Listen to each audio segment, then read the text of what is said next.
ओह, हे Meera darling. अक्की, कहाँ गायब हो गए थे? बस सुबह से तुम्हारा फोन ट्राई कर रही हूँ। डैड ने तुमसे क्या कहा? डैडी क्या कहेंगे? नहीं नहीं, तुम्हारे गुंडों से कुछ नहीं होगा। पुलिस फोर्स, कमांडो, सबका इस्तेमाल करो, बस वो बचना नहीं चाहिए।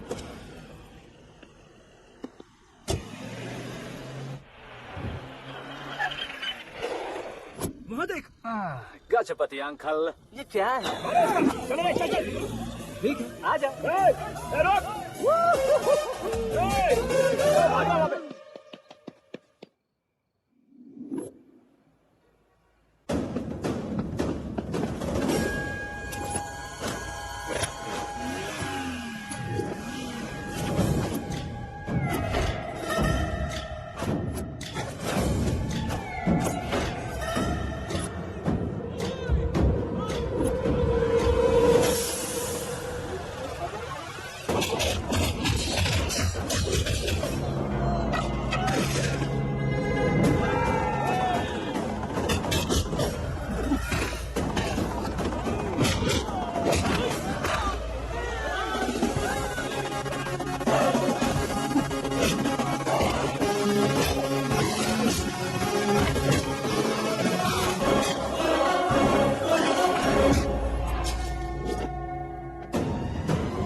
Very good morning sir.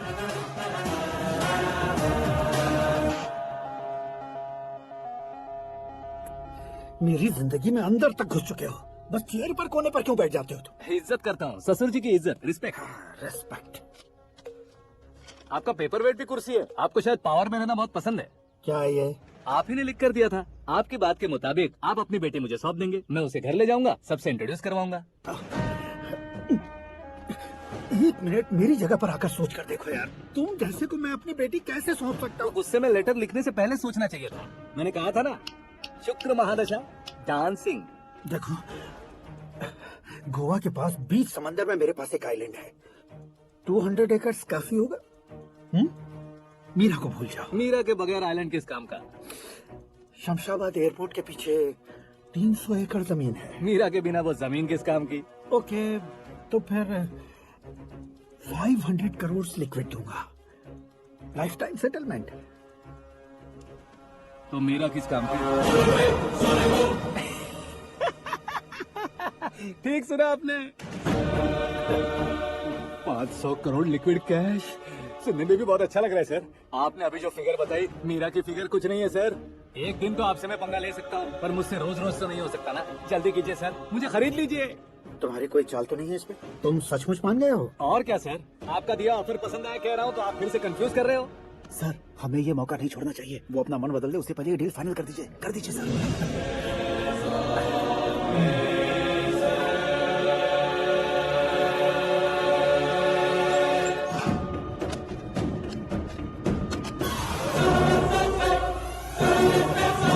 बाप रे बाप, इतने पैसे तो मैंने सपने में भी नहीं देखे थे। मेरे वॉलेट में तो कभी 5,000 भी साथ में नहीं आए थे, और ये 500 करोड़। अरे बाप। मेरे गांव तक थोड़ा ट्रांसपोर्ट का इंतजाम कर देंगे? एम्बुलेंस होगी तो किसी को शक नहीं होगा। अब बताओ तुम्हारा प्यार कैसा है? आकाश आकाश की तरह है, वहाँ पर बादल मिलेंगे, बिजलियां कड़केंगी, मौसम बदलेंगे बोल रही थी ना। लेकिन वहाँ अंधेरा भी होता है बेटी, और ये उसी अंधेरे देश में।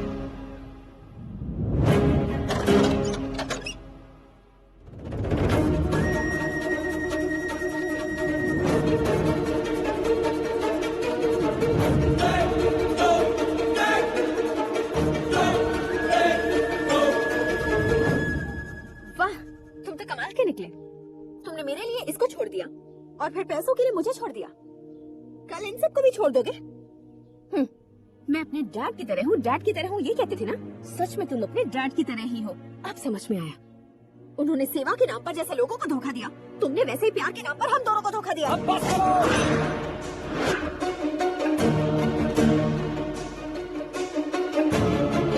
तुम मेरे पापा के बारे में एक और शब्द मत बोलना। तुम जानती क्या हो मेरे पापा के बारे में?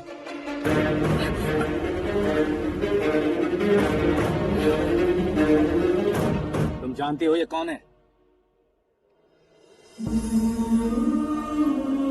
सब हमेशा खुश रहे इसलिए सभी को अपने बेटे की तरह मानकर देखभाल करने वाले देवता थे मेरे पापा। मेरे देवता समान पापा कैसे मर गए जानती हो? जानती हो? जानती हो? हर साल की तरह इस साल भी मछली औषध प्रसाद के लिए आने वाले लोगों का कुंदनपुर स्वागत करता है। भगवान का आशीर्वाद मानकर जिस रोग को हम डॉक्टर तक नहीं मिटा सकते, उसे जड़ से उखाड़ने वाली दवा देकर अपनी इस कला द्वारा हस्तिनापुर तक प्रसिद्ध महापुरुष हमारे जय नारायण जी। मतलब वो डॉक्टर मेरे पापा के दोस्त थे, सिर्फ इसलिए उन पर भरोसा नहीं करते थे। आसपास के लोग भी उन पर भरोसा करते थे। जलता सूरज भी उनके स्पर्श से ठंडा हो जाता था।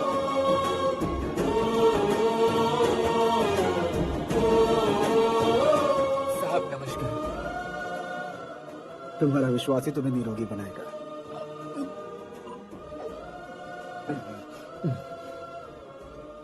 जरा मुंह तो खोलो बेटा। ये कमाने के लिए नहीं है, सिर्फ सेवा के लिए है। डॉक्टरी पढ़ने वाले जो रोग सही नहीं कर सकते उसे ठीक करके पुण्य का काम कर रहे हैं। कम से कम हमारी खुशी के लिए तो। अगर आपको कुछ देना ही है तो हमारे बच्चों को अपना आशीर्वाद दीजिए।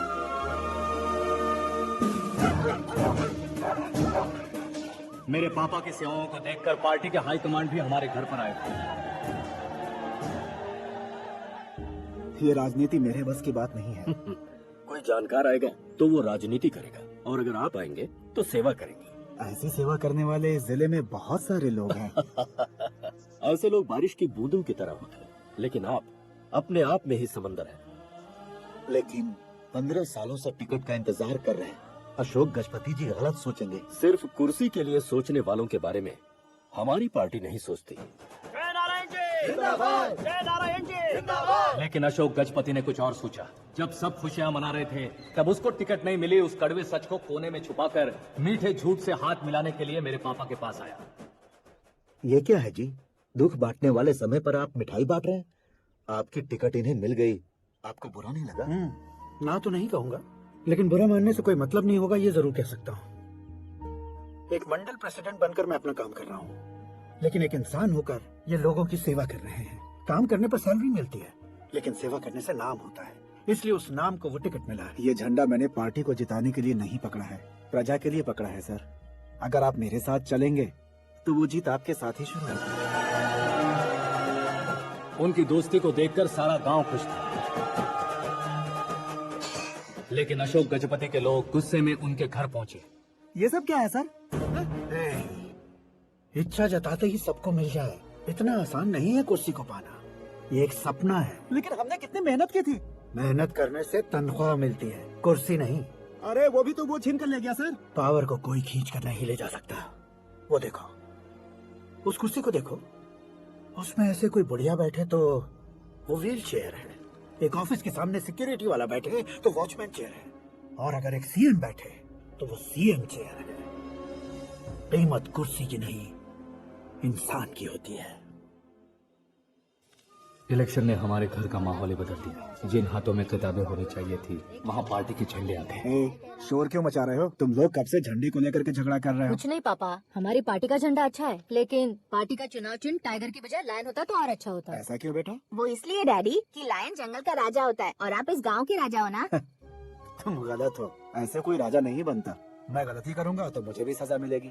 कभी अगर शेर से गलती हो गई तो टाइगर सजा देता है। यानी लायन गलती करता है तो टाइगर सजा देता है? सभी टाइगर्स नहीं बेटा, सिर्फ बंगाल टाइगर के पास ही वो दिमाग और शक्ति होती है, इसीलिए वो हमारा नेशनल एनिमल बना और हमारे नेशनल पार्टी का चिन्ह भी। ओह, तो बंगाल टाइगर के पास इतनी ज्यादा ताकत होती है? हाँ, तुम्हारे जितनी ताकत होती है।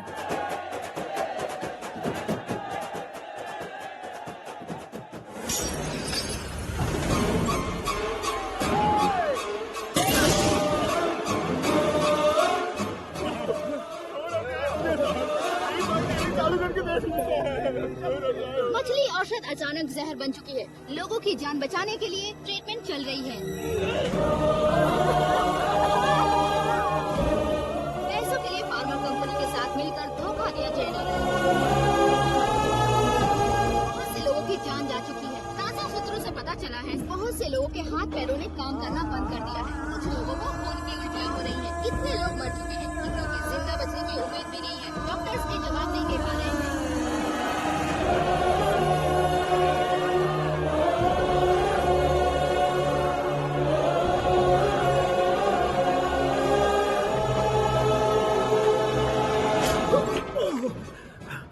आपका यहाँ रहना ठीक नहीं है, मेरे साथ चलिए।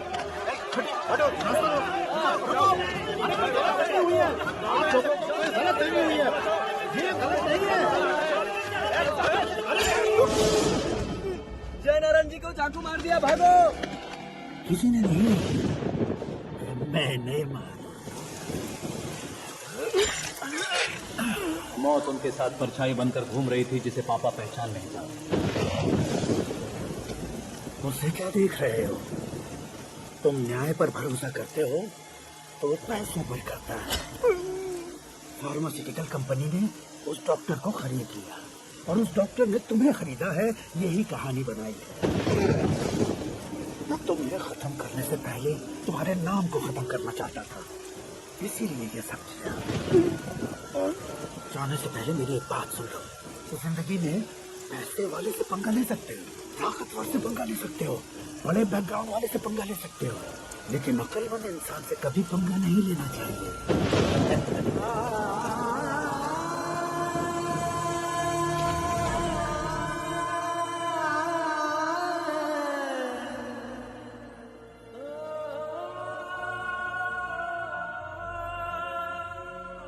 उस बेइज्जती के बाद हम अपनी नानी के गांव चले आए। उनके डॉक्टर दोस्त अब भी जिंदा है, ये बात मैं लड़की देखने गया था तब पता चली।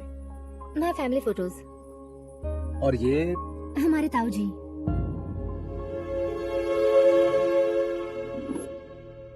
एक एक्सीडेंट में भगवान ने उनकी पूरी फैमिली को अपने पास बुला लिया, लेकिन शायद मुझे सच बता सके इसीलिए उनको जिंदा रखा था। उसने जयनारायण को चालाकी से मारा। उसी चालाकी को तुम्हें अपना हथियार बनाना होगा।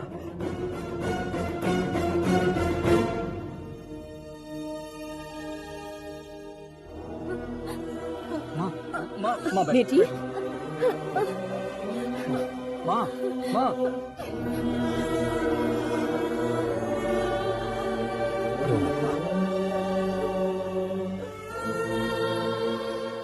घर की चौखट लांघे बिना घर के अंदर ही रो रो कर जिंदगी गुजार दी उस माँ को क्या जवाब दूं? अपने पापा का नाम गर्व से ना ले पाने वाले मेरे भाइयों को क्या जवाब दूं?